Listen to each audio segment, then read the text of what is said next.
Hello guys! Welcome back to my channel. So nandito tayo for another reaction video and guys, shoutout po pala sa lahat ng Solid Kalingap community. Ayan. Shoutout sa lahat, Team Tulala, Lagarista, ayan. At sa lahat ng Solid dyan, syempre. Shoutout kay Kuya Bal Santos Matubang Ated na Kalingap Rob at sa lahat ng kanilang kasamahang Kalingap Vloggers. So nandito tayo for another reaction video. Ang re-reactionan po natin ay ang live na ni Kalingap Edu. Ito isang maikling video clips lang guys. So umpisahan ko na po. Ayan, supply natin. Wala daw pasok si Erica. Tawagin niyo po kung gusto niyang pumasok. So ayan guys,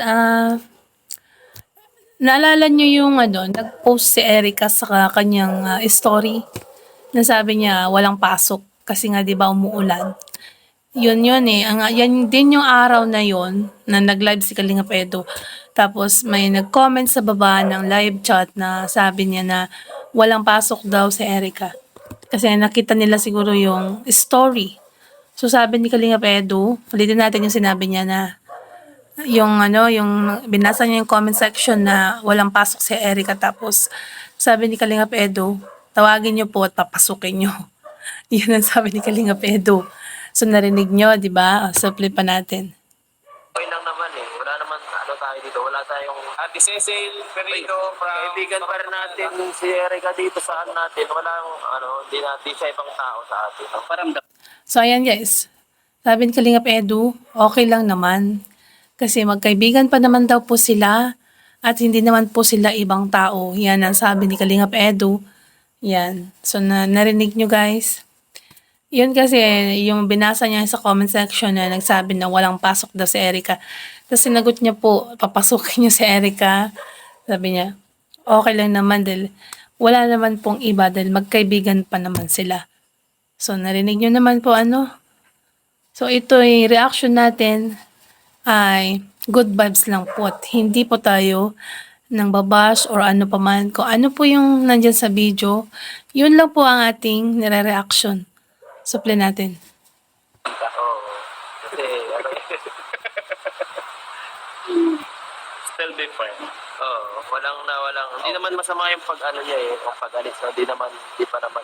So, still be friend. Sabi niya, ni Kuya, sino ba to? 1TV? Si Kuya 1TV. Tapos yung nasa likod, si Ron Official. Tapos si Kalingap Dan. At siyempre, si Kalingap Edu, guys. Live niya yan. So, sa hindi pa nakasupport kay Kalingap Edu dyan, subscribe nyo na. So, sabi ni Kalingap Edu ay, ulitin natin. Walang. Hindi naman masama yung niya eh. Kung pag-alis na, hindi pa naman. At sinabi ko, kung gusto niyang bumalik, welcome na welcome. Bukas po ang pintuan. Yun. Kung gusto mong bumalik, Erica, bukas ang pintuan ng Kalingap. So, magdesisyon ka na habang maaga pa.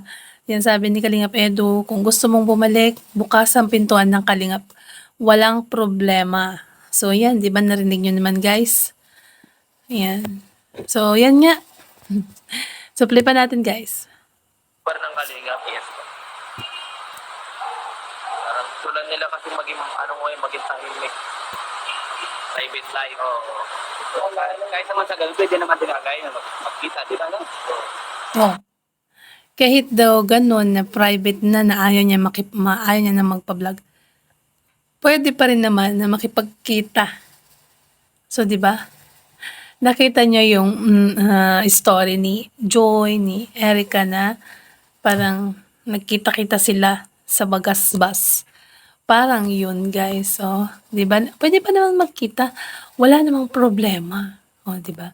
So, sa mga marami nag-speculation dyan, tigilan nyo na yan. At saka yung mga, alam ko na, yung mga ibang reactor na freelance or tinatawag na kolorom kasi nga hindi po sila legit na reactor ng Kalingap kasi freelance lang po. So, kasi di ba masyado na sila kung makapag-thumbnail. Sobra na ang thumbnail, clickbait na clickbait. Talagang dudumugin ng viewers. Di ba? Dapat yung mga yun, hindi na po nagre-reaction. At ang nire-react pa yung mga throwback video ni Kalingap Rob at yun ang video ni Edu at ni Erica noon. Nung nagtandem pa sila sa serye. At yun na talaga ang nire-react nila, guys. Tapos iniiba pa ang thumbnail. Pag naihatid ko dyan, kakausapin ko po yung mga lola at lola kung ano po talaga ang nangyari para at least para na lang din yun. Wala nang video, di ba? Walang camera. Hop! Sabi ni Kalinga Pedro, pagpunta daw niya ng basod, ay pupuntahan niya ang lola at lolo ni Erica at tatanungin. Yun po ang sabi niya. Kaso kasi guys, mahina ang boses dahil nga malakas ang ulan. Yun ang sabi ni Kalinga Pedro. Pero wala ng camera or wala ng vlog. Kumbaga sila na lang mag-uusap. Yun ang sabi ni Kalinga Pedro. So narinig nyo guys.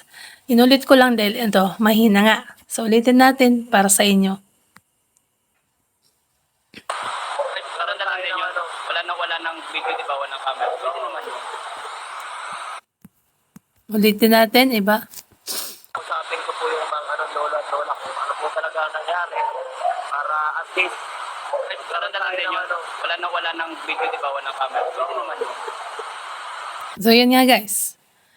Pupunta sa basod si Kalinga Pedro para kausapin si lola at lolo. Pero hindi na siya gagamit ng vlog. Hindi na siya gagamit ng camera. Kung baga, ano na lang. Hindi sila iba-vlog. Hindi niya iba-vlog. Yung ano ba, private lang. Kung baga, low-key. So, malalaman niya kung anong dahilan. At abangan natin yan, syempre. So guys, hanggang dito na lang po ang ating reaction video. At kung nagustuhan mo ang ating reaction video, click the subscribe button at ang tiny bell. At syempre, subscribe, Kalingap Edu, Kuya Bal Santos Matubang, Ate Edna at Kalingap Rob, at sa mga kasamahan nilang Kalingap Vloggers. Ayan, si Kuya One TV. Siyempre, nasa likod si Kalingap Dan. Si Ron Official. Ayan, Kalingap Tata. Isa rin kay RT Boys, siyempre. So, hanggang dito na lang po ang ating reaction. Sana po ay nagustuhan nyo. At syempre guys, support and subscribe to my channel. So bye guys. God bless and to God be all the glory.